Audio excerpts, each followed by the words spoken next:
ಎನ್ನೊಡೆಯ ಮಾತಾಡು, ನನಗೆ ಧೈರ್ಯ ತುಂಬಿರುವೆ.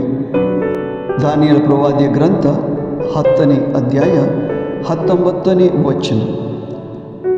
ದಾನಿಯೇಲ ಪ್ರವಾದಿಗೆ ದೇವರ ವಾಕ್ಯ ಪ್ರಾಪ್ತವಾದಾಗ ಆತನಿಗೆ ಧೈರ್ಯ ಸಿಕ್ಕಿತು. ನಮಗೂ ದೇವರ ವಾಕ್ಯದ ಮೂಲಕ ಧೈರ್ಯ ಶಕ್ತಿ ಸಿಗುವಂತೆ ಪ್ರಾರ್ಥಿಸೋಣ. ಆಮೆನ್.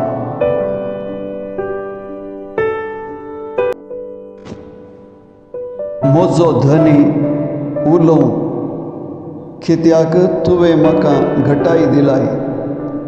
दानियेल प्रवादिसो ग्रंथ 19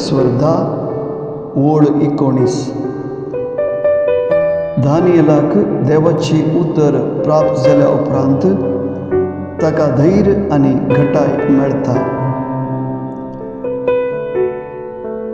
दानियेलावरी आमकांय देवाच्या उतरावरवी धैर्य आणि घटाय मेळचे पासत आम्ही मागया. आमेन.